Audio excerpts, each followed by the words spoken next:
Hi, everybody. And can everyone be sure that you're on mute unless you're actually wanting to talk and be heard?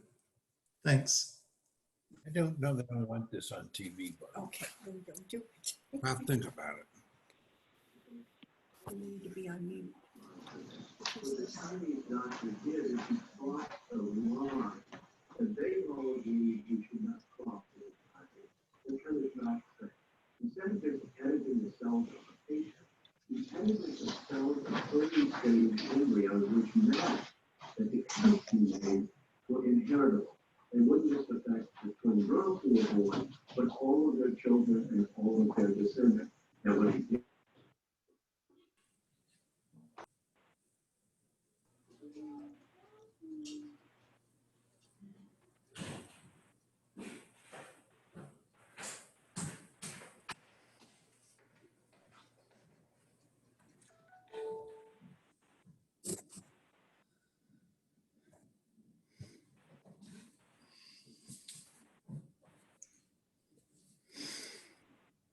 Hey, Neil, you ready to start? I am. It is just 6:30. So welcome, everyone. Looks like there's almost 30 people here. The first thing, I'm Neil there. I'm the chair, the new chair of the Broomfield Dems. And thanks for joining us. This meeting is advertised as having Jonah Goose with us. Jonah Goose is in an airplane right now trying to get home before the snow. So Joe may be able to call in later during our meeting and may not. So just so you know, but we have plenty of interesting stuff to go through. Finishing off with, excuse me, Jan Rose, who is in Climate Reality Project, which is the group that Al Gore started, I don't know, 20 years ago or so, to work on climate change issues. And she's going to update us on state legislation that's going on right now and things that we can do to help get some of those things passed. And with that, oh, and our next meeting will be April 8th, and Joe is working on joining us at that meeting. So. Did a good job on that kitchenette trial too. So can people double check that they're all on mute unless they're talking or wanting to be heard? Let's see. Another reminder, April 20th is the state party, the Colorado Democratic Party Obama dinner, which will be virtual. Makes it easier to get to, but the lineup is amazing. It's Senators Cory Booker, John Ossoff, Alex Padilla, who's from California, and he is was appointed to finish out Kamala Harris's term, and Maggie Hassan from New Hampshire. So that is really good to go to. And Andy, are you on the call? If you're interested in doing that, just get a hold of me, chair@broomfielddems.com, or my personal email, and we'll get you lined up to get tickets. I think the cutoff is next week sometime to sign up for that. Hey, Neil. Yeah. Andy's joining right now if you want any more information. Okay. Andy, are you here? Yes. Just talking about the Obama dinner. And if anyone does want to go to that still, what's the deadline? Well,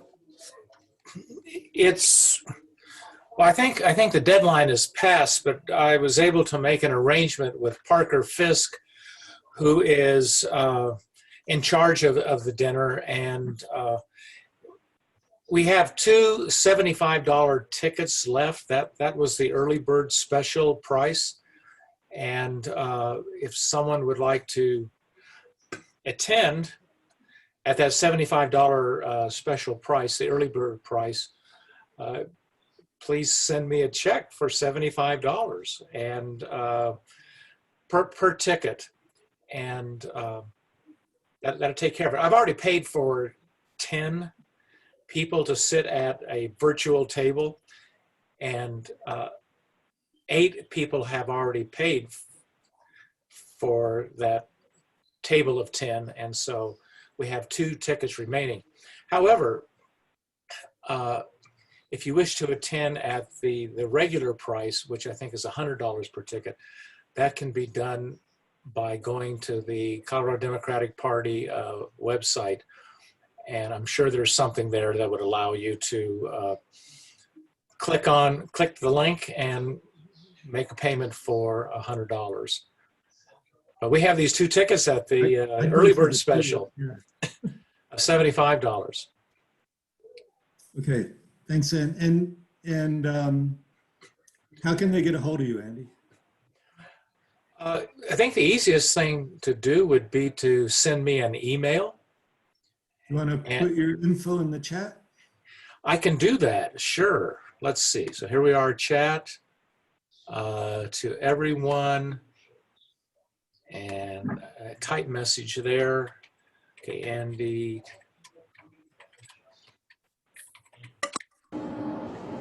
Andy, you have a message from Leslie interested. Oh, great. So I'll tell you what, if I'd have to check with Parker, but I think there's a possibility if more than 2 people wanted to attend at the early bird price of $75 per ticket, Parker Fisk might be able to accommodate additional people at that early bird price. I can't guarantee anything, can't promise anything, but I would certainly look into that. So if more than 2 people email me at andytkramer@yahoo.com, I will certainly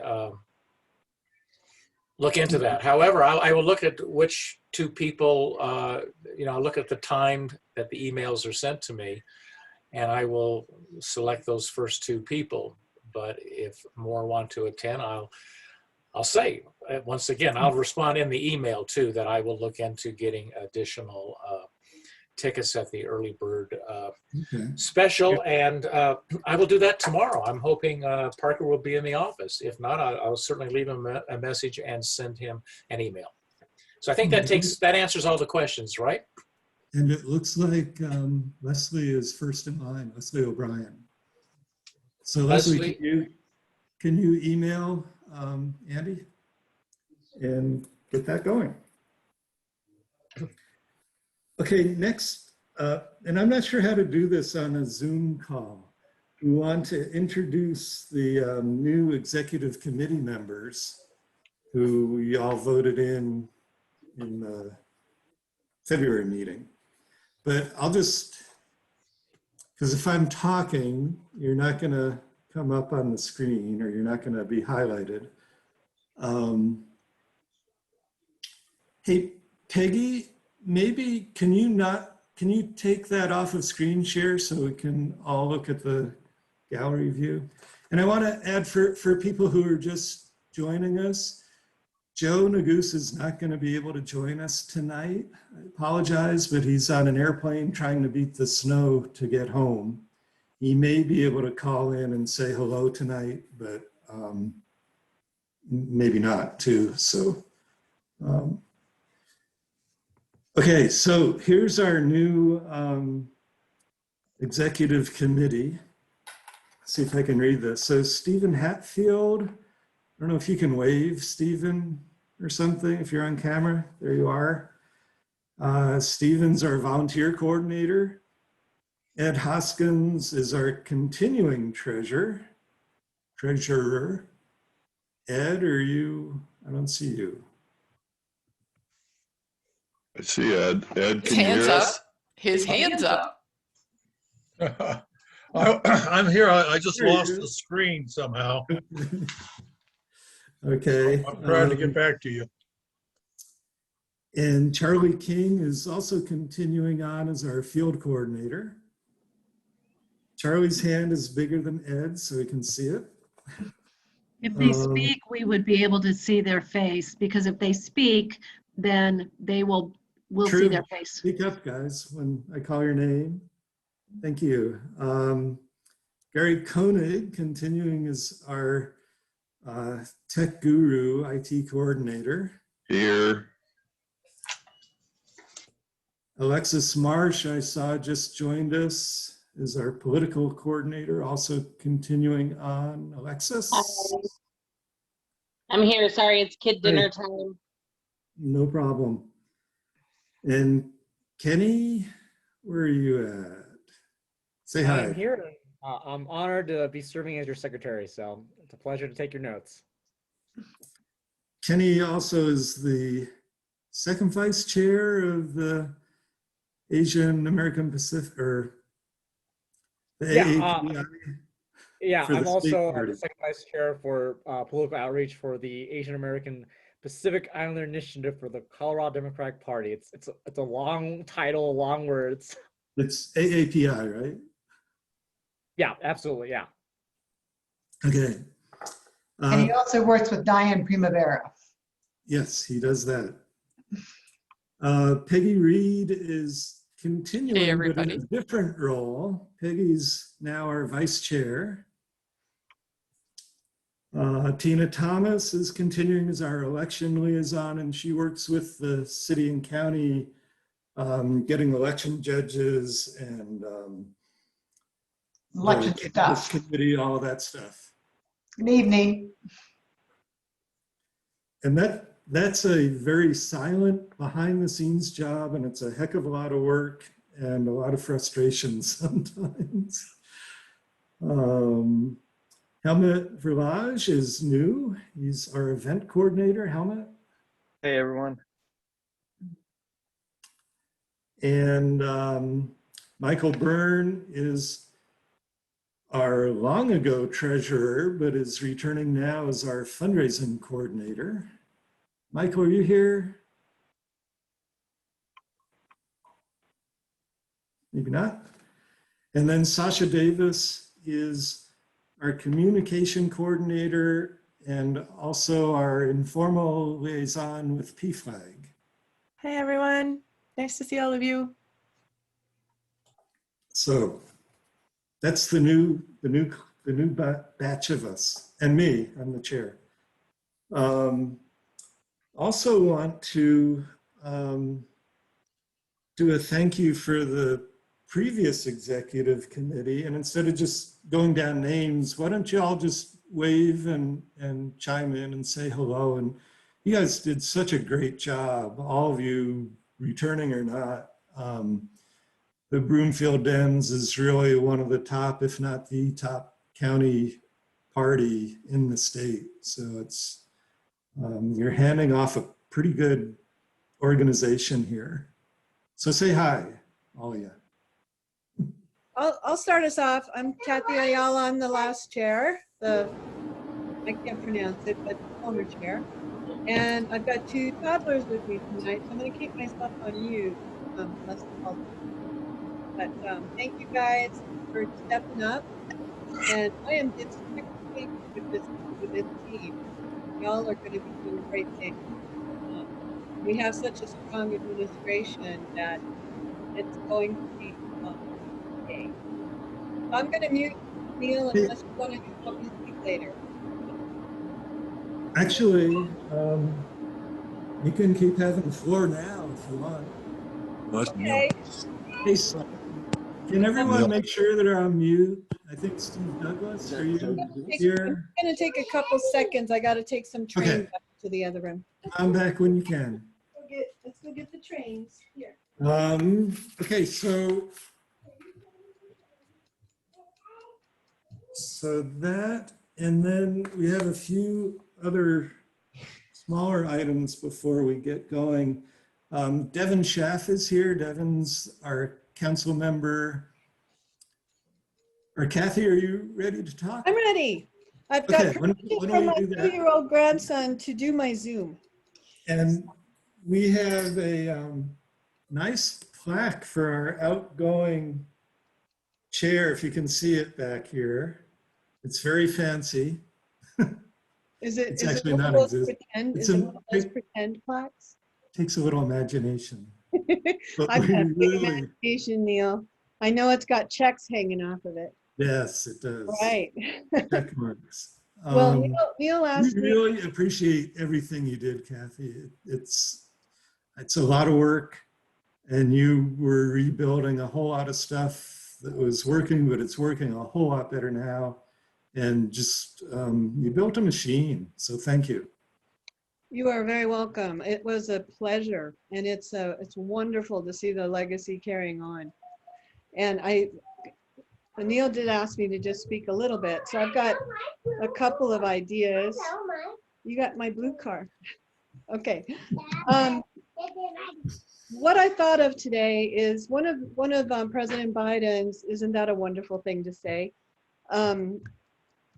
Ideas right now is to really publicize what the Democrats have accomplished with this last piece of legislation and how many fantastic pieces of legislation they have lined up. And whatever y'all think about the filibuster, keeping it, not keeping it, making it more reasonable, perhaps making it so that they have to vote, 40 people have to vote to keep negotiate or discussions going, whatever. It's going to be fun.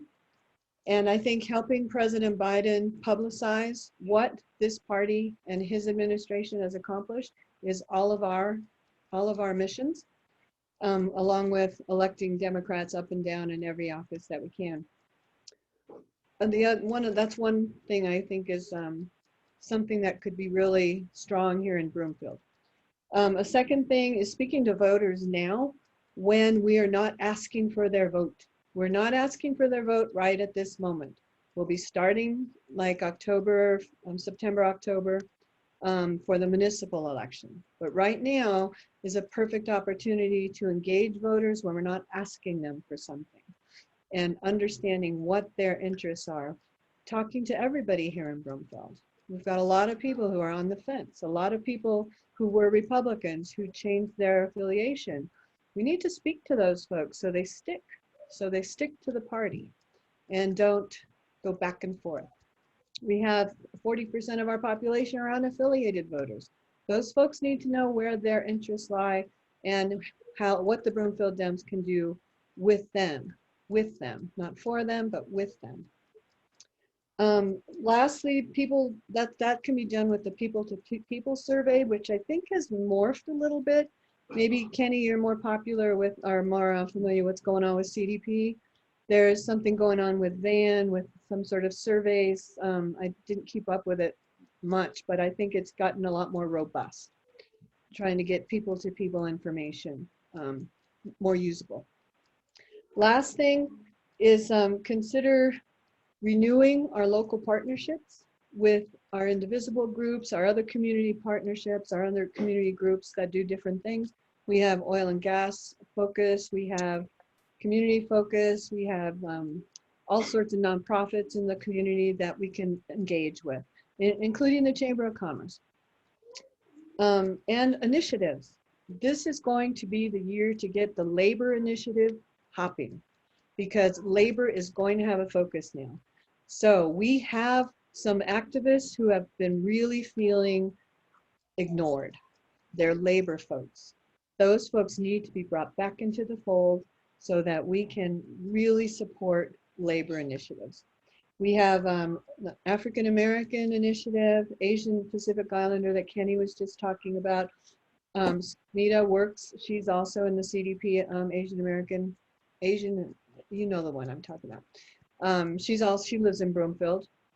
And we have a pretty robust Asian American population here in Broomfield that we could engage, and it needs work.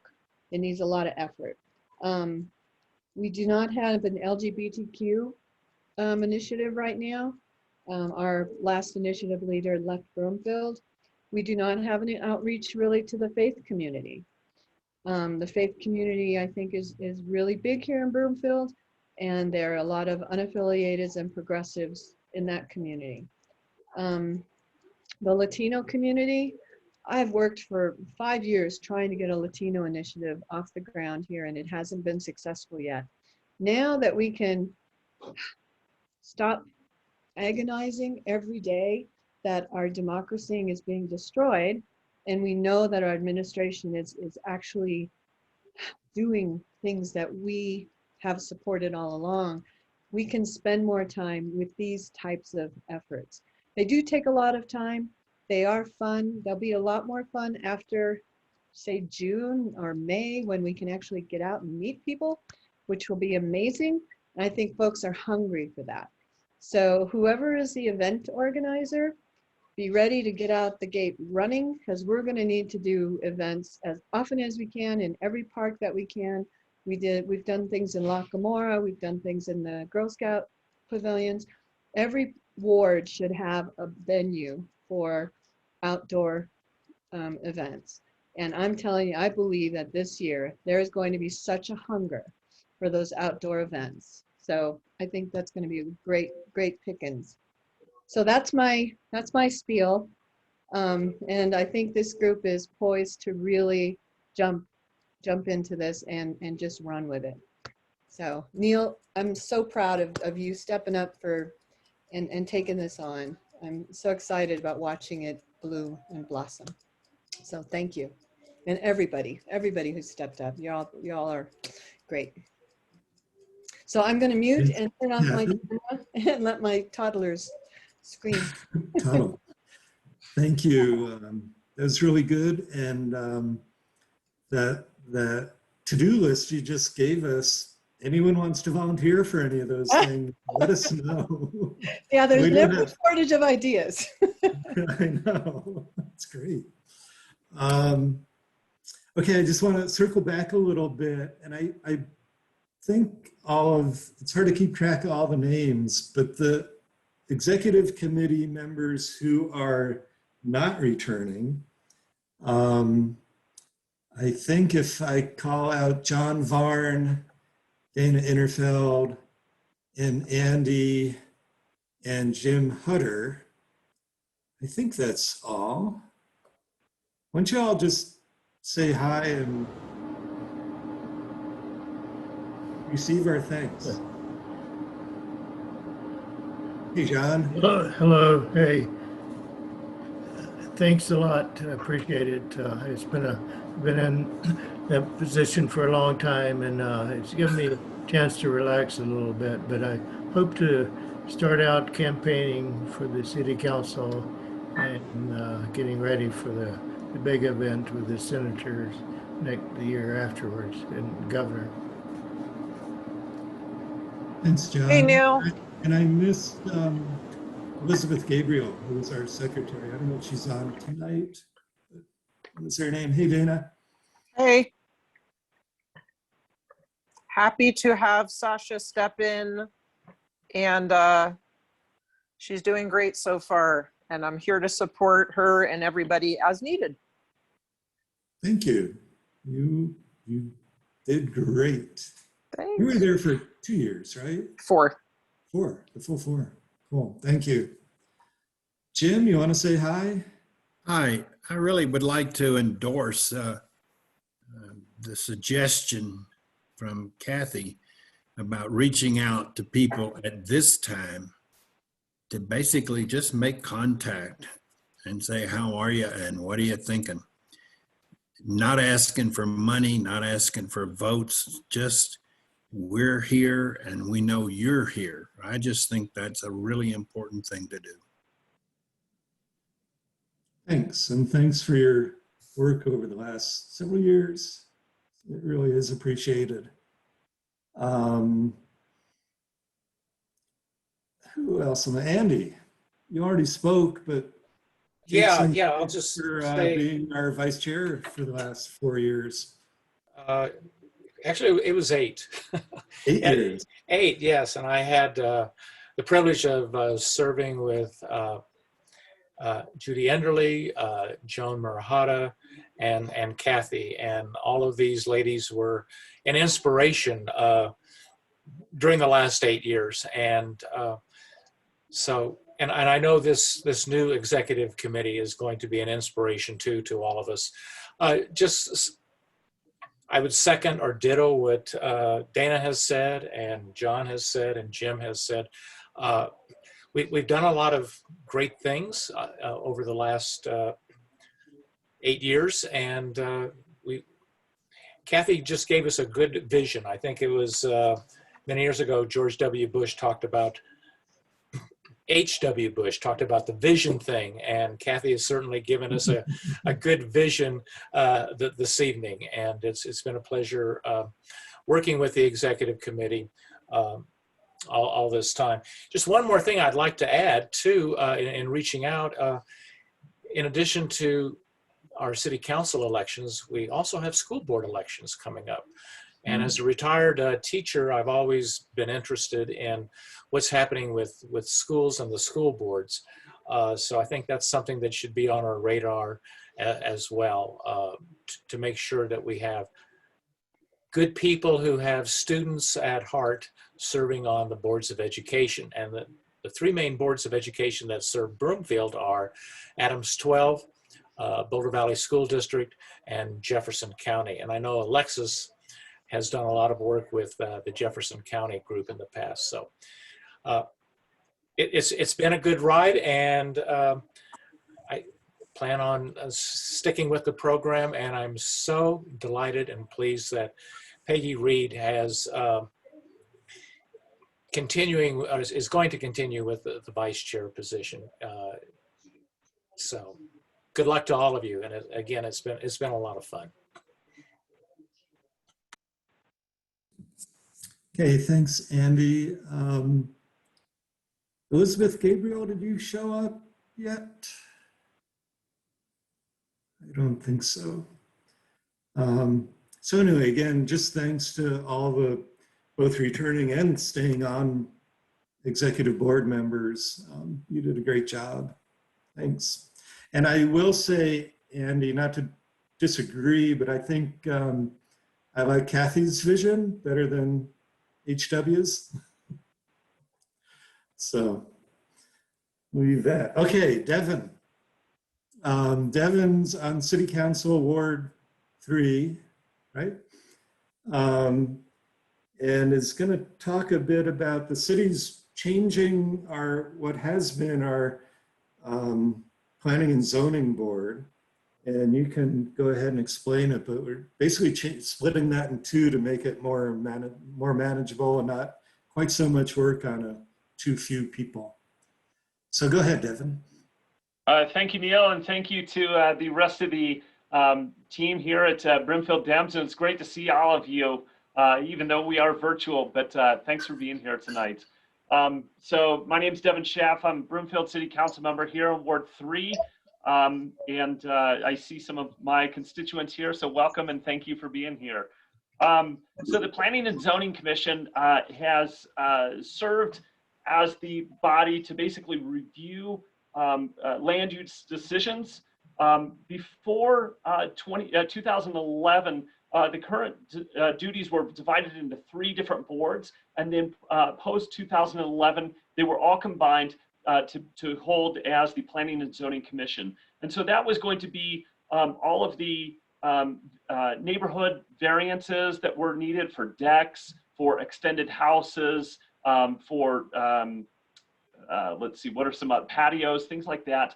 And then also the commercial developments and bigger developments like that, big residential developments. So basically where we are right now is because we have so much growth happening and development happening as well as redevelopment happening, we felt that there needs to be a division of those duties. And so we are looking to split this into two different boards. And so we are going to have one of them as the Neighborhood Board of Adjustment, which will hear the variance requests and appeals to the building and construction codes. And then the Land Use Review Commission, with the sole responsibility to review land development applications in either an advisory capacity or as a decision-making body, depending on the type of application and pending future consideration of a change to the development review process. So that Land Use Review Commission will really kind of be what we are most of us know is the planning and zoning, but they also do handle those variance requests and appeals to the building and construction codes.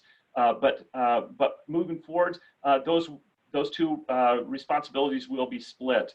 And so what we've had thus far is council is moving forward with this bifurcation of responsibilities. I'm just looking for one note that I just lost. Anyway, so oh, here it is. So the ordinance was passed on first reading. The second reading will be passed on April 6th. And so it'll create those two boards. At this point, we feel confident, I feel confident that we are going to continue down this road to bifurcate these two, to bifurcate the Planning and Zoning Commission into those two responsibility areas. And so we have already set up the application deadline for that. The application deadline will be March 17th at 5 p.m. and you can apply online at broomfield.org/BNC. And I'm going to put that in the chat for all of you. This is a great opportunity to serve your Broomfield community. Possibly you have experience in construction, development, real estate, city planning, architecture, or sustainability, though really experience is not required. And one of the coolest things that I got to participate in was a meeting probably about a month ago where I met this guy who was an artist, a creative type, that was on a local planning board.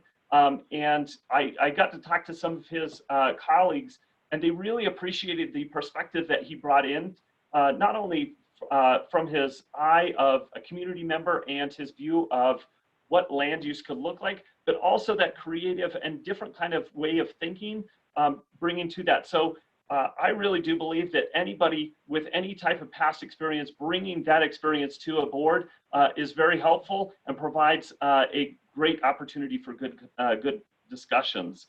So, you know, we just approved, or we just appointed probably about 30 members to our boards and commissions just last week. Actually, it was this week. The week has been long, but just this week. And, you know, so this is another opportunity this year that we will be appointing more members to our boards and commissions. So with this, I believe that we have another 16 slots. I think that's the number for this.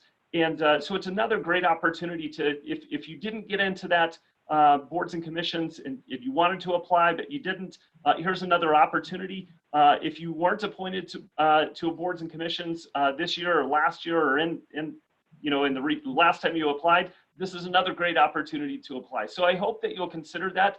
Please check out the link that I posted there and see if this is a good fit for you and apply. I would love to see your application. And Neil, I'll pause right there in case there's any questions or comments. I'll just add to what you just said. The participation of individual citizens in the city, the way the city functions, I think is really important. And these are two very important boards that will help really decide what Broomfield will look like as we build out to, it's not a whole lot of empty ground left in Broomfield. So it is really important, and it's especially important right now. And I think it's important that it's not a political board, but I think it's essential that people on those boards have values that pretty much align with the Democratic Party, with progressive values, things around open space, around affordable housing. That's just the artistic aesthetics, maybe a little more, rather than just development for development's sake. So I really encourage people to think about this and give it a shot. Any other questions people have? So Devin, is there any large areas to be developed that would be this board would deal with, such as one area would be east of Anthem, where next to I-25 is a huge area. Are there any other big areas developed? Yeah, thanks for the question, John. Really, what we're going to see in probably the next 2 to 3 months is going to be 3 major development proposals that are going to come through. So how much these 2 boards will deal with those 3 large developments is going to be based on timing, but there's going to be some major decisions still to be made. So one of those is going to, as you mentioned, is going to be east of Anthem Ranch, which is going to be the entire baseline development, which is huge. And there's still a lot of development review to be done within that development. A big part of our decision is going to be with kind of the master development agreement that's going to go with baseline. So that's one of the big things for council's responsibility. But there's going to be a lot of development that's going to be improved in the next 5 to 10 years. But I mean, this is a 30-year development, so that development is going to continue to be shaped for a long time. So that's one development. The second development that we're going to be seeing is going to be the Civic Center, the Broomfield Town Square development. Some of that has already been approved. Council's got some major decisions to be made still, and we'll kind of see what development review goes through with that as well. So. That's going to be another development. And then the third development is going to be over near Flatiron. So Flatiron Crossing Mall is going to be, there's going to be some redevelopment plans there. And a lot of that is going to be coming to these boards. So there are a lot of different opportunities for development just with those 3 big developments. But as you stated, there's a lot of empty land, or there is some empty land, as Neil said. There is some empty land still to be developed, but there's going to be redevelopment possibilities, and we're starting to see that as well. We've seen it down on 120th. There was a school. It's now going to be a residential area. So there's going to be those redevelopment areas, and that is going to take folks in the community to be helping council, advising council on those decisions. So great question. Thanks, John. There actually is still quite a bit of land up. I don't know, Broomfield goes way the heck up to the northeast, east I-25 and all the way up. I forget how far up it goes, but it's way up there. The Palisades Park area is one of. Right. Yeah. Clear to Dacono. Yeah. Clear to Dacono. It's way up there. Devin, is the second reading of the marijuana initiative gone through? Is that, I didn't see that in the news. No, the second reading has not happened yet. Hey, let me just interject here because there's new people coming on board here, and thanks for coming. Jonah Goose is on an airplane tonight trying to get home before the snow. He's going to try to call in at some point while we're still meeting. He's probably going to be at our April meeting instead of tonight. So sorry to disappoint.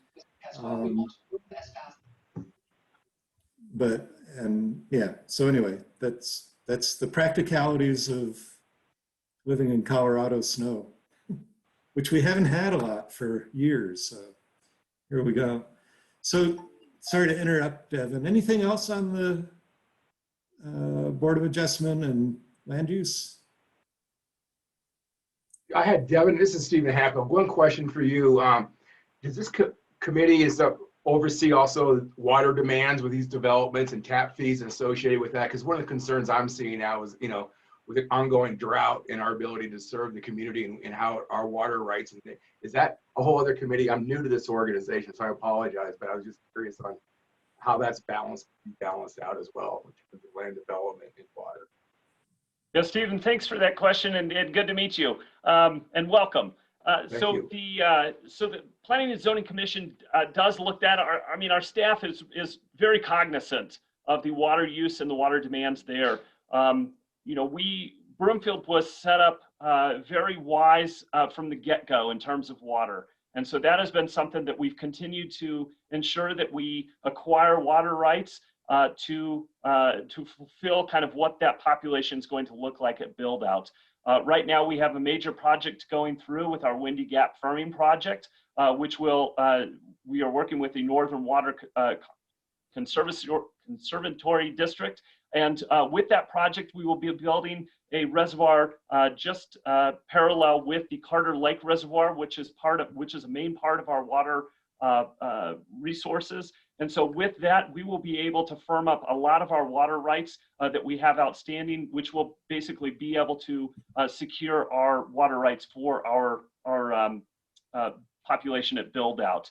And so along with that, we also have been very aware of how we conserve water. And so we have developed our water recycle program, in which we are using a lot of those water rights for a second time, and those are used for water irrigation. So years ago, when the state was going through a major water drought, there along US 36, we were continuing to water our green areas. And many of the communities around us were saying, hey, we're on a water drought. Why is Broomfield still watering their green areas? Well, it's because we had the water reuse system there. And so we were able to use those water rights on a second base before they went down the river. So Broomfield continues to be smart about that. We continue to build the infrastructure that we need for that water for, all the way until our build out. Does that answer your question, Stephen? Yes, very well. Thank you very much. That water reuse, they're the purple signs you see on the parks that say irrigated with reclaimed water, something like that.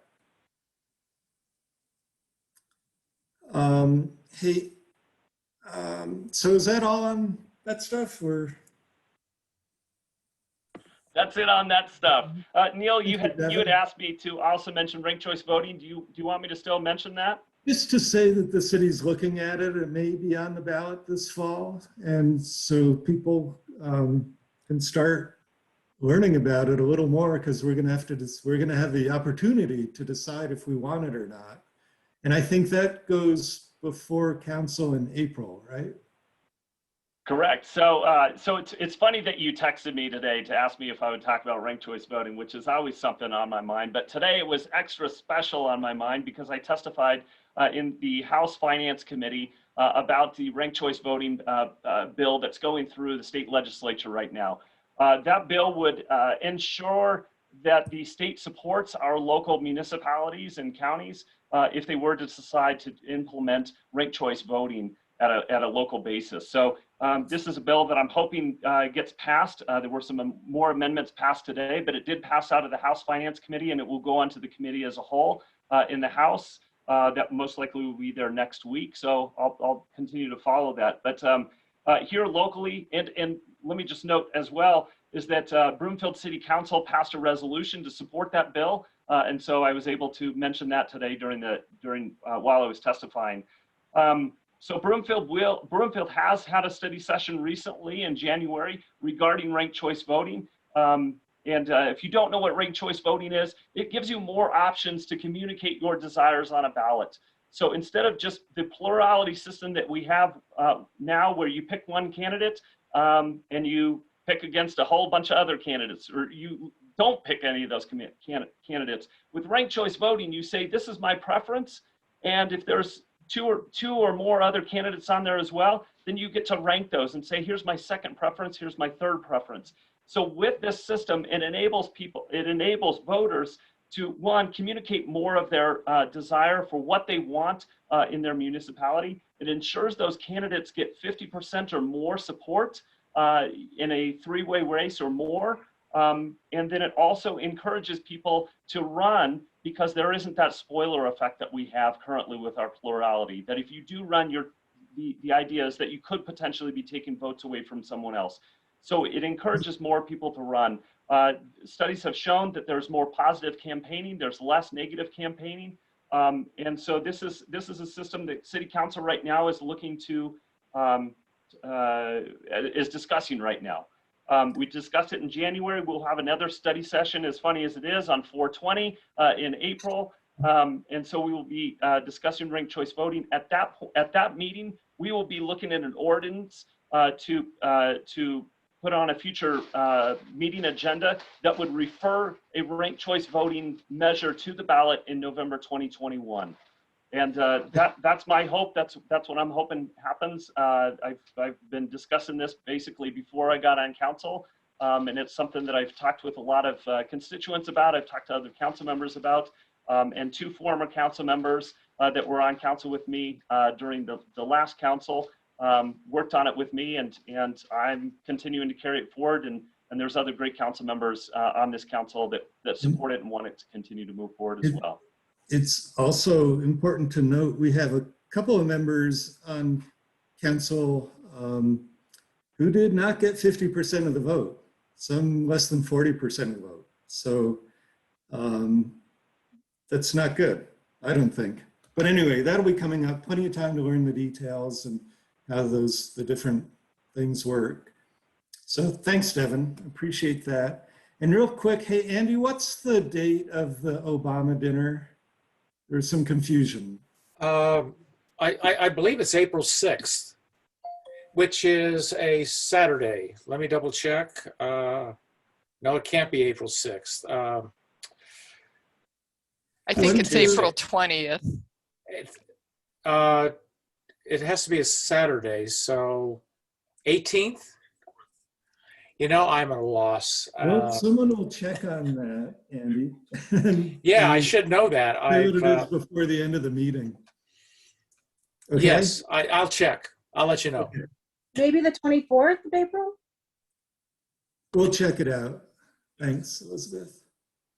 Okay, we're going to move on to Jan Rose, who she's here to talk about climate and climate legislation at the state right now, which there is a lot going on. Jan works with Climate Reality, which is the group that Al Gore founded 20 years ago, at least, I think, that has been working on this developing crisis that we're all seeing more and more clearly how real it is every day that goes by, it seems. And Jan, I'll just turn this over to you now because we're used up a lot of time. And our meeting is scheduled really till 8 o'clock. We've on Zoom been trying to finish it within an hour, but I think we can let this go with questions as long as people want to keep going. So Jan, are you there? Thank you, Neil. I have, I think, 7 slides in my presentation. I added one today when I heard that Congressman Neguse may not be able to join the call.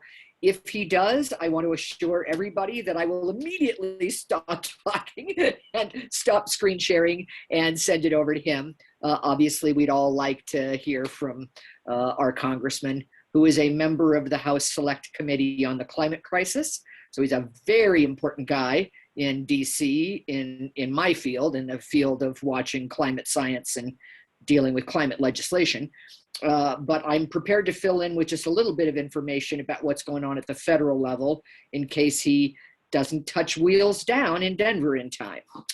So without further ado, Neil, if you could make sure somebody watches the chat box and the raise hand function, which, if people don't know, the raise hand function can be reached under reactions, and depending on your computer, can also be really reached in participants if you click on yourself.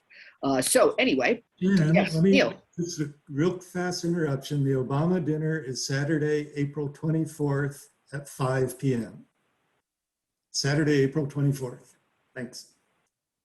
Thanks, Neil. All yours. Thanks. Okay, I'm going to start screen sharing and begin my presentation.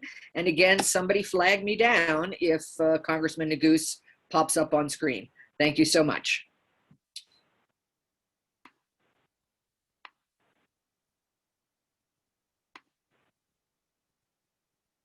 I'm going to get rid of the gallery view here, push it out of the way.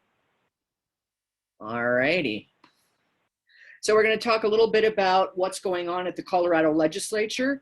I have to tell you more than 350 bills have been introduced, and they are on every subject you can think of, from getting rid of gun control to adding more gun control to reproductive rights to immigration to climate justice to criminal justice reform. Everything is on there. And if there's time at the end, I would love to give you a tour of the state legislature website for those of you who have never visited. But in the meantime, let us move forward. So this year they're attempting to do, this year they're attempting to do remote testimony across the board if they can, because they really want to avoid COVID infection at the state capitol. So they're not using Zoom. So they're using a free app called WebEx, and I will provide a copy of my presentation so that if you want to, you can all download the free software. And there's another form to click to sign up. It's fairly self-explanatory. So you can use that long link and testify remotely on any bill, which is very convenient, a lot more convenient than going down to the Capitol. For those who don't know, the state legislation site is ledge.colorado.gov. And House bills always begin with HB, and it's the year 2021, and they always have 4 digits. So the first bill of the session was HB 21, 1001, etc. Senate bills always begin with SB 21, and they are always 3 digits long, SB 001, etc. So that's just to help you navigate your way around the legislation site if you choose to use it. So I'm going to focus on some bills that I think are particularly interesting to the people of Broomfield. There's a lot more climate bills I track that I'm happy to talk about, but we don't have all day. So I'm focusing on bills that are primarily up soon in case you are interested in testifying. Neil can provide, and at the end of the presentation, I give you my email account. So you can hit me up and I'm happy to help walk you through the process if you've never testified before and would like to testify on this bill. So you all have fracking. You know about fracking. What you may not know is that last year, the Colorado Oil and Gas Conservation Commission, the COGCC, held a rulemaking on flow lines. And flow lines are the things that move oil, gas, frack water, and sand to and from the well pad, or the well bore, the hole that is the well.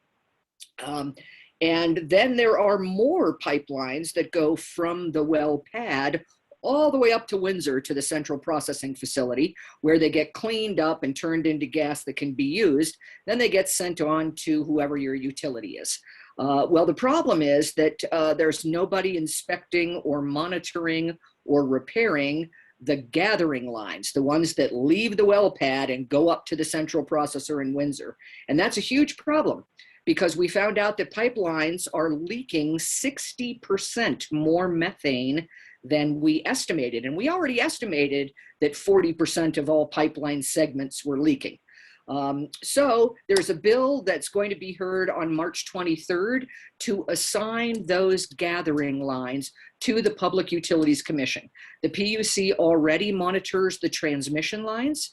And the COGCC really works on the well pad. So it makes sense that we ensure that somebody in Colorado is paying attention to 25,000 miles of estimated gas and oil gathering pipelines. So that's an important bill from my perspective, and I look forward to it passing the Senate Transportation and Energy Committee, commonly known as Senate T&E. There's also a bill that your senator is running, Barbara Kirkmeyer, and it attempts to insert Weld County's land use codes on the rest of the state. So Weld County has fought to keep its own code forever and a day, and it lost that battle. And now it's going to attempt to insert its local control over everybody else. So it wants to have local government decide how far new schools can be built from existing well pads. So you can imagine that Weld County's restriction is probably 150 feet. I don't know. I don't know Weld County regs, but we definitely, right now, the COGCC has a hard setback. Under no exception, no circumstance can you build a well within 2,000 feet of an existing school. Local governments are going for 2,500 feet. But this is a reverse setback. So what happens if the oil well is already there and you want to build a school? We don't want local control being able to undercut the minimum of 2,000 feet away. So that's an important bill, and it'll be heard on March 17th, again in Senate T&E, and you can sign up at the previous link. Sorry, this is kind of smaller print, which is why I'm going to put a copy of this presentation in your chat box so you can just copy it to your local computer. There's a bill to regulate air toxics on March 25th. That's in House Energy and Environment, commonly known as House E&E. And that requires fence line monitoring of the Suncor plant, the Portland cement plant, the Ursat steel mill in Colorado Springs, and I forget the fourth site, but the sites that emit cancer-causing, life-threatening pollutants like benzene, like hydrogen cyanide. And it's really important that we know if any of the accidents and emissions escape the walls of the plant and scatter themselves out into the neighborhood. And I know you know what I'm talking about because you have lived with the odors of fracking. This is a seminal bill because it begins the process of demanding that places that pollute inform the neighborhoods in which they live immediately. And so we really want to see that bill pass because we can then enforce it on all well pads. So that we don't have to guess when the odor gets high or we see something billowing from the top of a flare stack that's not supposed to be there, exactly what's coming out of that stack. And then, I went to go look at Forest Health Project financing. We all care about wildfire. Wildfire season is now 105 days longer than it was in the 1980s. I've lived here since 1982, and I remember in 2017 when the state's emergency manager announced that we had both a red flag fire warning and a blizzard warning on the same day. That's the kind of Colorado we live in with climate change. So I thought I'd just fill you in on some Forest Health Project financing that's moved through the various bodies. So what we're trying to do is pay for more forest health projects to do things like reseed burnt ground and clear out dead wood and things like that, that will hopefully help, rebuild our burn scar areas and reduce erosions, et cetera. And so one of the bills has already passed the House and is now in the Senate. We also scored a firefighting aircraft that can spot wildfire at its earliest stages, and that has passed the Senate and has moved on to the House.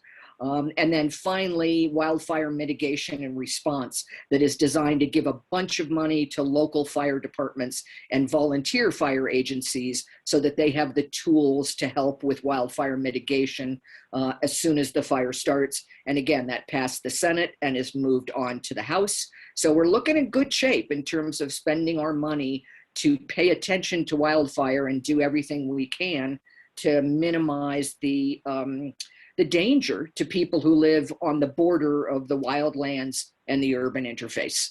And then because I think it's funny, there is a big fight over wolves, even though the citizens of Colorado passed a ballot initiative last year to reintroduce wolves.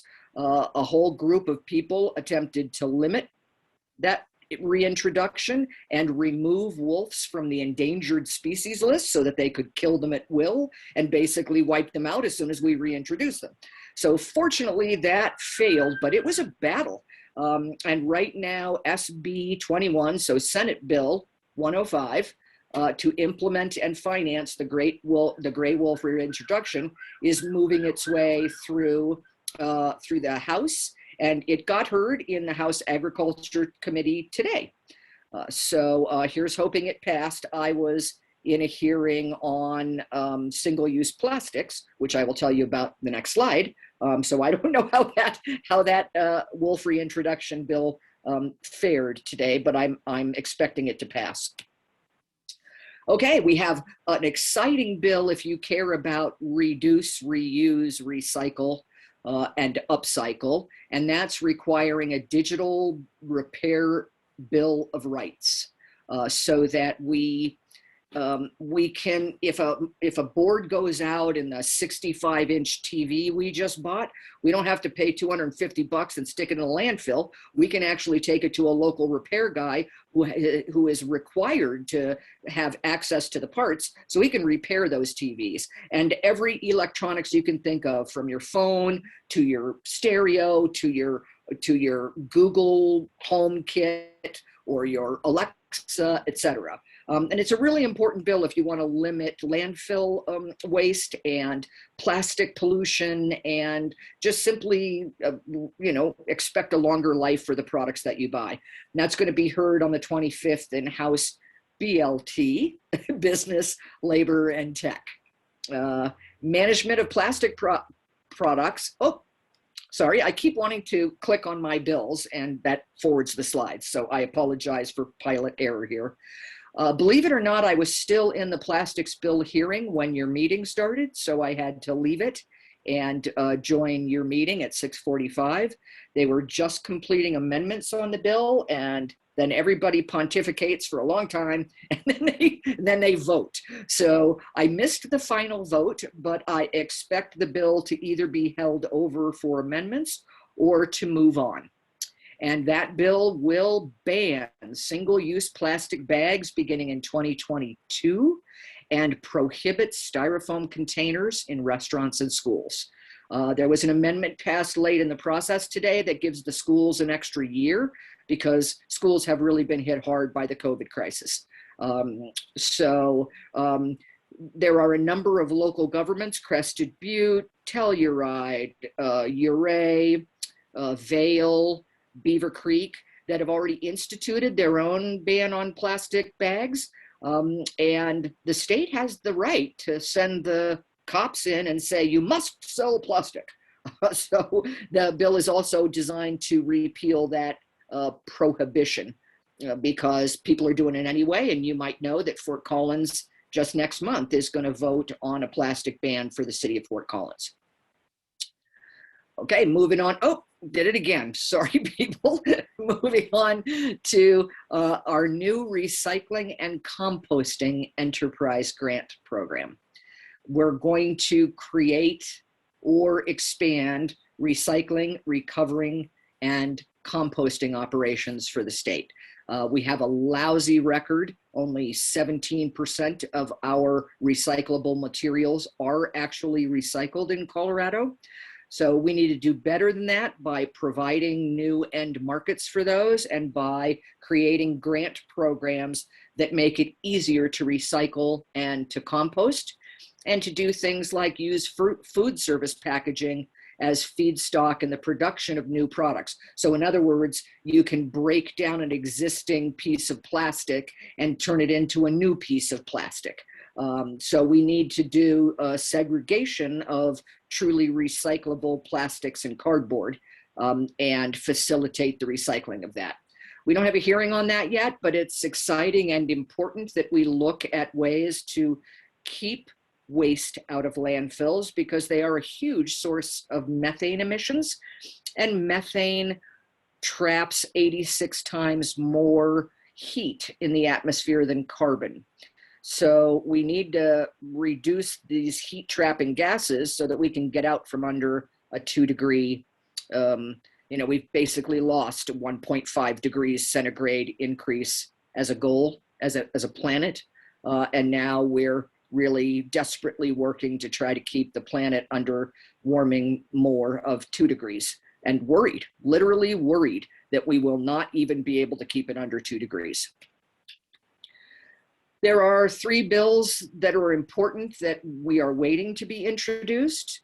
One is community choice energy, which will study separating buying the wholesale power like United Power does from the transmission and billing part of a utility so that cities and counties can buy power from a renewable energy wholesaler and demand that it be carried on a utility's transmission infrastructure so that we can all move to a renewable energy future as quickly as possible. Holy Cross Energy on the Western Slope has implemented this, and they are the first in the state to announce 100% renewable energy, I believe by 2025. 100%. So that's great. And as you know, PRPA is making extensive strides in that with United Power. We'd like to smooth that path. We have to do something about transportation. We keep putting up ballot initiatives and running legislation, and it crashes and burns. And we need to do something for light rail to run the train from Longmont to Union Station, which is 15 years overdue. And we're going to impose new gas fees. It's important that we use the word fee and not tax, because as you all know, we live in a Tabor state, and Tabor requires that any form of taxes go to the people for a vote. So this will be a gas fee that's put in a fund exclusively for this new transportation plan. And it will also include an increase in registration fees for electric vehicles to pay for these statewide transportation initiatives, which will include bike lanes, more pedestrian crossings and trails, sidewalks, and support for that, as well as enhancements to the EV infrastructure. So there's more charging stations in more places around the state. And I believe the last time I checked the draft of the bill, 25% of all of our charging stations that are funded by this bill will go into our disproportionately impacted communities to be sure that they're not left behind. And then finally, a couple of bills to help you make your home more energy efficient. And they are commonly known as demand side management, because the supply side is the utility, right? And the demand side is the person who turns up their thermostat or turns on their air conditioner or runs their dryer. So we're going to run a couple of bills this year, at least I hope we do. One on demand side management, which will allow us to say, hey, PRPA, or hey, Excel, you pay for my new solar water heater or my tankless water heater, and you can take it out of my savings for the next 8 years. And in that way, I will pay you back because you will achieve the savings that I otherwise would have achieved if I paid for it myself. Of course, you can buy your own and get the immediate savings, but this is designed for people who can't afford new appliances that are more energy efficient. And the DSM bill is going to do things like allow you to do free solar panel installations, no down payment solar panels, heat pumps. And then its companion bill, the pay as you save bill, isn't that cute? Pays. Also does energy efficient appliances, but it includes things like windows, new energy efficient windows, and new attic insulation, and other things like that, that again are targeted towards our lower income and disproportionately impacted communities, because they often live in the older, more poorly constructed houses, and they're the ones who pay the highest price for a surprise energy bill.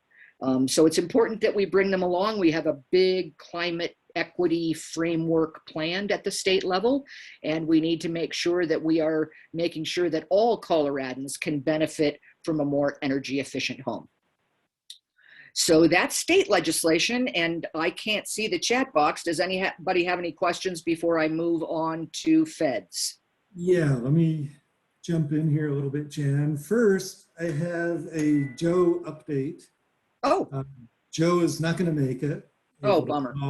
But he is confirmed for our April meeting, which is April 8th. So, Well, rats, I don't get to introduce him.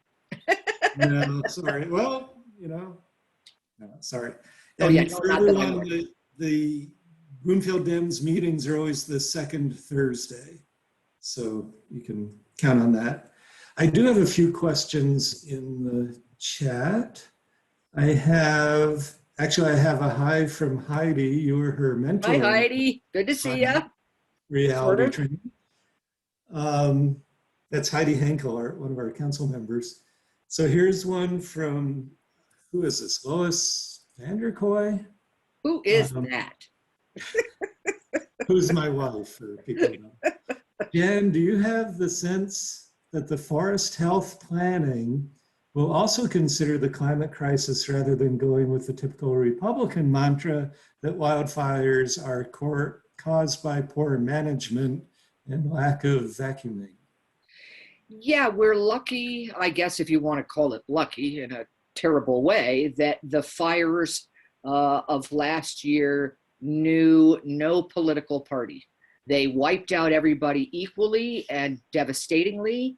And, everybody has to acknowledge that there's some truth to climate change when the three biggest fires in the state's history all happened simultaneously in the same year.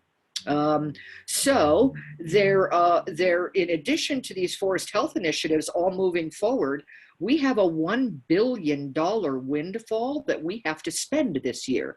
And that's why we got things like a firefighting aircraft, because these are, this money has to be spent or it has to be returned to the taxpayers.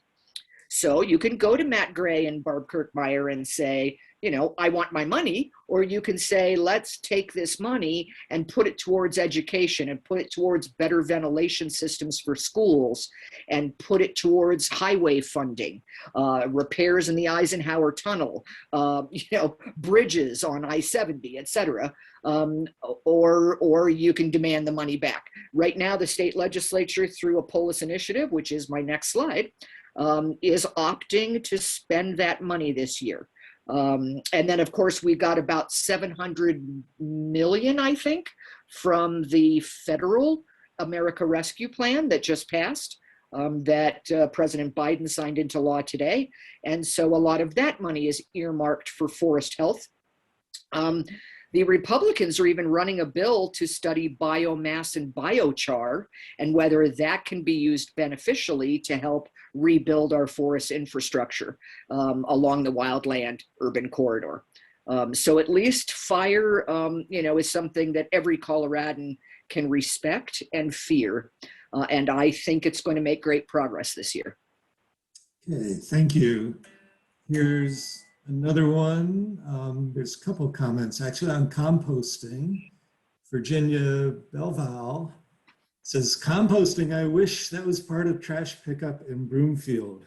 And I think Broomfield's actually working on a pilot program for that. I'm not sure the status of that, but that's definitely being talked about in the city recently. And then there's another composting. Well, let me just take a moment to talk about composting here for just a second, because a couple of bills that, I had to really cut down on the bills I thought you all might be interested in. And I wanted to pay special attention to the fracking because I know how y'all feel about fracking. So there has been a bill introduced called the Soil Health Management Bill, and it is designed to encourage composting. And it will be running a bunch of grant programs to be a companion bill to that recycling and composting bill that was on the list before. But the soil health bill is specifically designed to help our agriculture community do no-till farming, use more compost and less nitrogen-based fertilizer, et cetera, et cetera. So there really is a big push this year. Governor Polis asked the legislature for the Office of Climate Resilience in the Department of Ag. So he asked for the creation of a new department that will really look at soil health. And I don't expect the legislature to turn down that request. So I think there is some good reason for optimism in the compost world. Sounds good. Here's another related Larry Batten would like to see some form of chart or monitor that indicates the percentage of recyclables and compostables collected by neighborhood or jurisdiction. Ooh, I have a friend. And have no real way to know how well we're doing. Yeah, I think that's a great idea. And I have a friend who works for the Front Range Waste Diversion Program, which is a department within the Department of Health and Environment. I'm going to throw that up the ladder to her because I think it's a great idea to post that on the Waste Diversion's website so that we can see, especially, you know, a comparison of previous years versus now. We can see, and wouldn't it be nice if they could break it down by county? That's a little bit harder to do, but you may not know this. We passed a bill last year that charges dump trucks $25 for every trip they make to the landfill. And that money goes into the waste diversion program.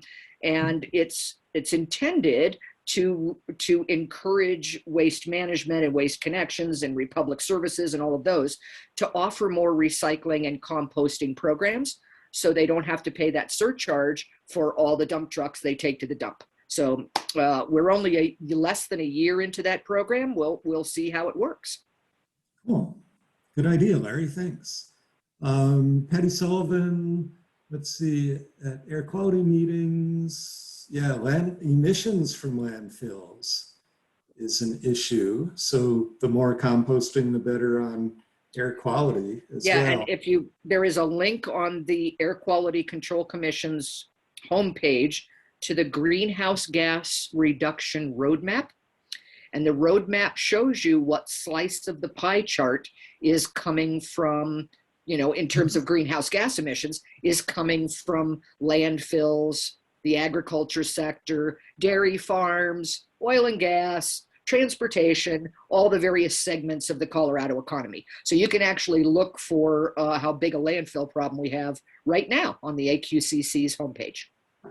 You are just a fount of information, Jan. That's what I'm supposed to be. That's why you're here. You're very good. And also, everybody, this is showing what involvement this is state legislature. Jan just mentioned the AQCC, the Air Quality Control Commission. We can go talk to all of these people and give them ideas like a, you know, breakdown of recycling versus composting versus landfill out of our areas to give ideas. We really can have an impact if we show up. Patty also asked about EV adoption and saying Norway's kicking our butt, basically. She didn't say it like that. Well, Norway's kicking the whole world's butt. Yeah. They're committed to 100% EVs by 2025. And most of the rest of the Scandinavian countries are shooting for 2035. So hopefully the state is working on that. I'm disappointed Broomfield doesn't have very many charging stations. I think there's some at the Health and Human Services building, which is fairly new, but I don't think there's city charging stations at City Hall, for instance, or the library. I have some news on that. 2 years ago, Governor Polis, right after he was elected, announced a goal of 940,000 EVs on Colorado streets by 2030. So we got 10 years to somehow take us from around 25,000 EVs, which are currently on the road, to 940,000. So the programs have begun to roll out. First, we've made Xcel Energy do the statewide charging station implementation plan along all the highway corridors. So they will be providing charging stations at appropriate spacing at highway exits on 285, 25, 75, 70, excuse me, Highway 24, and I'm missing one. Maybe it's I-76. I'm probably missing I-76. So all the major highways. And then we just introduced another $30 million program to install charging spaces, like I said, at other places around the state that aren't necessarily on the major highway routes, including in our own communities like gas stations are. So there are those two components. And then we've begun to roll out the utility sector incentives. So Xcel last month announced that it was offering all of its ratepayers $4,000 credits on select all EVs. So not hybrids, but all EVs. It's offering 4,000 plus the state's 1,500 plus the feds up to 7,500. So right now you can get about $13,000 off a Nissan Leaf at any Nissan dealership in the state, not just a couple like we've had previously. All Nissan dealerships, my recollection is all Kias are offering their electric vehicle, and there's a third one, but I don't remember if it's Hyundai or Honda.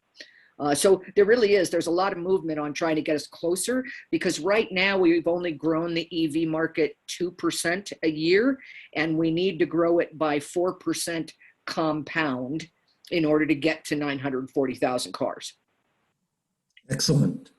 And there's a lot of, that infrastructure work. There's a lot of new battery technology coming into the cars, and yeah, it's happening.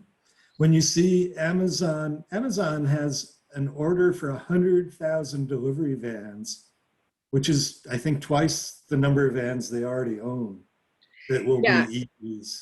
Yeah, and both Tesla and GM have announced 500-mile batteries, which in Colorado in the winter ought to get us at least 250 miles. So, because, you really do get less charging time in the cold weather. Tesla is going to be rolling that out, I believe, this summer. GM announced it at the Super Bowl, but they won't have it ready for a couple of years.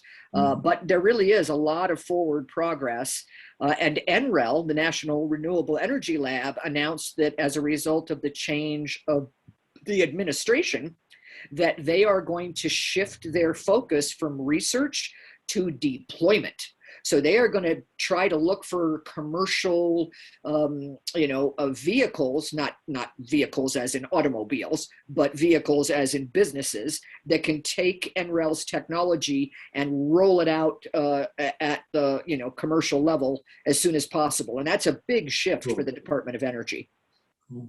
Okay, I'm going to go. We have a few questions popping up here.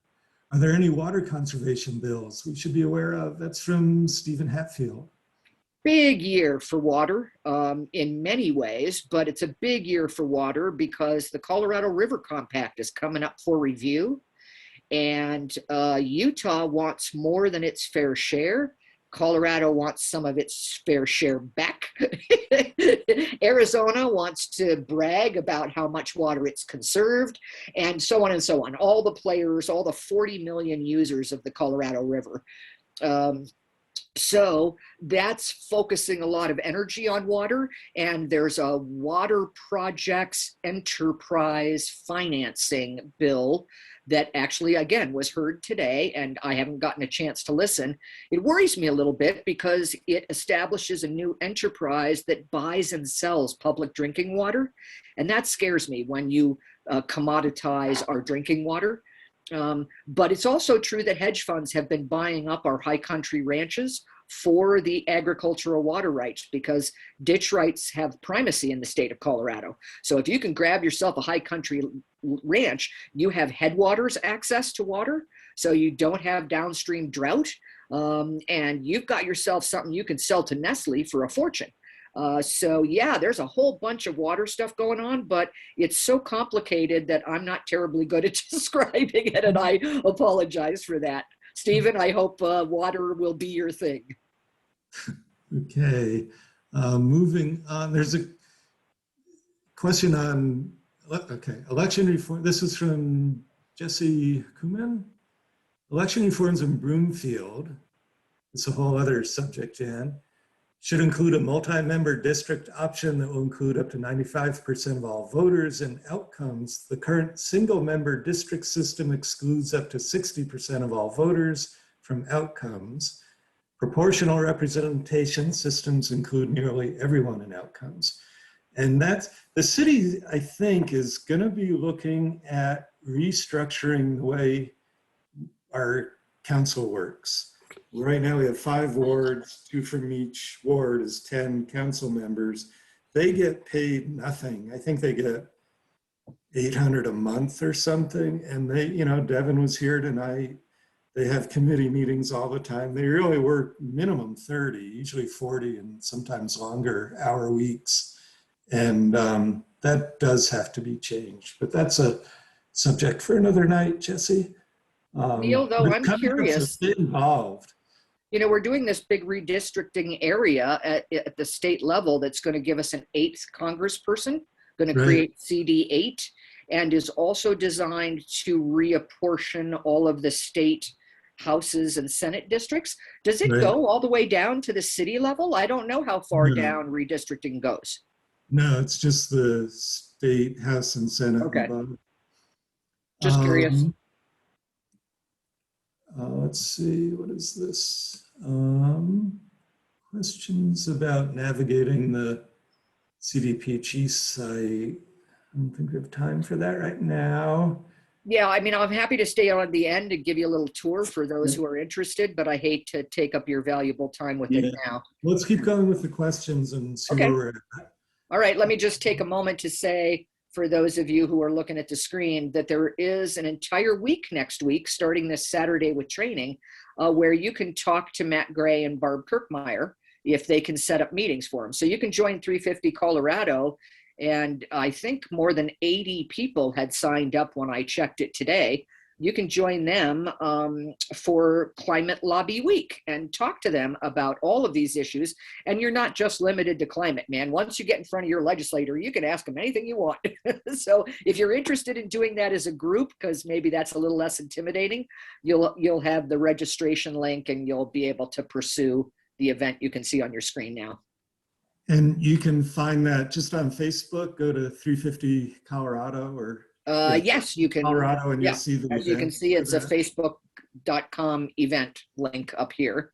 And that is intimidating, but you can just go down and hang around, not talk to anyone, and just watch what's going on. It's fascinating. You can't go down there now, never mind.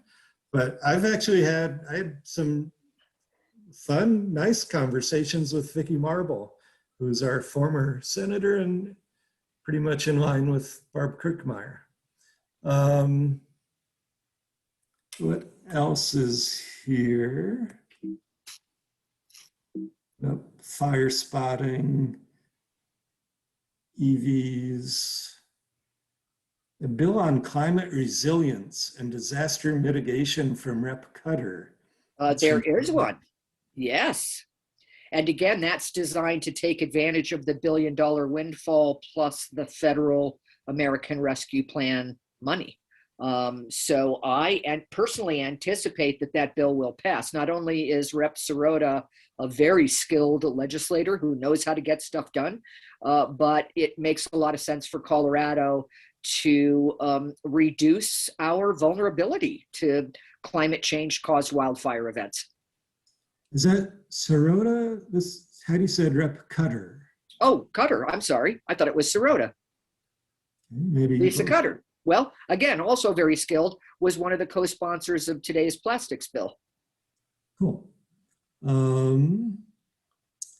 There should be tiers on water in Broomfield. What about EV conversion support? People love their gas-run toys. Incentives for converting them to EV might be useful. I would love my old Pathfinder back that got turned into a Prius through Cash for Clunkers, but with an electric motor in it. I'm actually aware of some talk going around about reinstituting a Cash for Clunkers program in conjunction with the transportation bill, the big transportation bill, that again, Matt Gray, your state representative, is sponsoring in the House. So Matt's your guy to talk to him about transportation. But I have heard that they're going to use it to try to get the gas guzzlers and the old, the older, like if you have an old Hummer or something like that, to get those off the road and encourage the purchase of an EV. But I don't know whether that will make it into the transportation bill. So lobby for that if you want it, because yeah, wouldn't that make for a lot of jobs and make a lot of mechanics happy? So who's, that was from Larry Batten. You're having a lot of good ideas, Larry. I don't know if you know Matt Gray, but I'd be glad to get together with you and him and present that idea. It's good. You can certainly try to do that at Climate Lobby Week too. I mean, Sure. go hit up the Yes, 350 exactly. Colorado thing and set up an appointment with Matt Gray. He's a really important guy because he's sponsoring the transportation bill, which we're all waiting for. Right. And he's chair of the transport committee, I think. Mm-hmm. Regional Air Quality Commission offers spring recycling. Okay, so we're getting up to 8 o'clock. Well, let me forward one more time. I want people. Let me just say we can say we're ending the meeting and we can continue the meeting, I think. Is that good with you, Gary and Peggy? Since you're controlling the Zoom? Yeah, I think it's fine. Okay. Yeah, I want everybody to know that you can find out more about how we're going to spend our COVID money, our own Build Back Better plan for the state, by clicking on this box here that's in the slide presentation that I'm about to drop in the chat box for you. So you can see how the state's going to spend this money, and you can look at some of it here. And again, the 350 Colorado Climate Lobby Week will be a useful effort. And I only have one more slide, and that's on a couple of replacements for the Green New Deal, but I'm happy not to go there. Let me just interject here. I should have said this earlier. I really want to thank all the people who maybe are showing up here for the first time, and for Joe Neguse, he's not here, and I apologize. But we really appreciate it and hope you keep coming back. And Joe will be here next month. But this has been a wealth of information beyond, we get involved in elections and then kind of assume this stuff is all going on the way we want, but we really can have an impact on how legislation happens. In fact, Broomfield, Jean Lim, who's on city council now, got one of the first major oil and gas bills passed, she personally, which addressed forced pooling. As before she was on council, but just active and interested and impacted. So thank you everyone, and hang around if you want to keep hanging around. Yeah, if you want to stay a couple other minutes, I'll go through what the federal government has announced and part of what the whole climate plan is at the federal level, which is just on this one slide. And then I'm happy to stick around for further questions for those who have them. So the Green New Deal is what's known in my industry as a deprecated term, meaning it's still viable, but we prefer you not use it. And the reason is because it really got used against Democrats running for office in last November. The Republicans really hammered the Green New Deal. And if you've ever watched Fox News, you know they hammer it all the time. So all of the components of the Green New Deal are being introduced with different names. And the biggest bill of the set of bills you're looking at here is the one at the top, HR 1512, which is, I believe, referred to as the Clean Futures Act. And it has many of the components of the Green New Deal in it, and you can read the heading there. But the idea that the Congress has decided to take on is that this box right here, which I know is hard for you to read on Zoom, but again, you'll get a copy. What they've done is slice the GND up into a bunch of different bills that have bipartisan support. Some farm bills to get rid of concentrated animal feeding operations and to encourage regenerative agriculture, etc., in the hopes that we can push through as many of the concepts that were in the GND through in this congressional session, which lasts for 2 years. And we may lose the House or the Senate in 2 years, and then it's, we won't get anything else passed. It'll be business as like it used to be. So the goal is to get as much of the program pushed through this session as possible. We have 3 reconciliation opportunities at the federal level, one of which we just spent on the American Rescue Plan. That was Reconciliation 1, which means you can pass it with a majority in the Senate rather than a filibuster-proof majority. And the second bill will be the Infrastructure Act, which is about to get introduced. That is designed to do things like build seawalls, elevate roads, create better levees, do new dams in the Midwest to prevent farmers from flooding so frequently, et cetera, so that we have a more resilient infrastructure that fights climate change and gives tons and tons of jobs. One of the bills that they're going to run through is a bill based on Colorado's own regulations, and that's HR 1600 to reduce methane emissions from flaring and venting. And that is basically 95% the regulations that we just put into place at the COGCC. Our venting and flaring regulations are good enough that the federal government just grabbed them and said, we'll use these. So we have much to be proud of in Colorado, because there are several bills we have done on climate equity, on just transitions, making sure our coal communities are taken care of when we phase out a coal plant. There are some great regulations we've worked on that are being adopted at the federal level. And we owe Joe Neguse a lot of thanks for that. Because as a member of the House Committee on the Climate Crisis, and as the newest and youngest member of House leadership, he's got a lot of sway. I throw that in because we didn't hear from Congressman Neguse, and he couldn't talk about it himself today. I'm going to stop sharing. Stop sharing, and we can all see each other, a little smaller group. And if anyone has a question, why don't you just unmute yourself and speak up? And I just put a copy of the presentation into the chat box, so everybody can just click that link and grab the slides. And Neil, you've got a copy as well. Okay, and this, I had a question.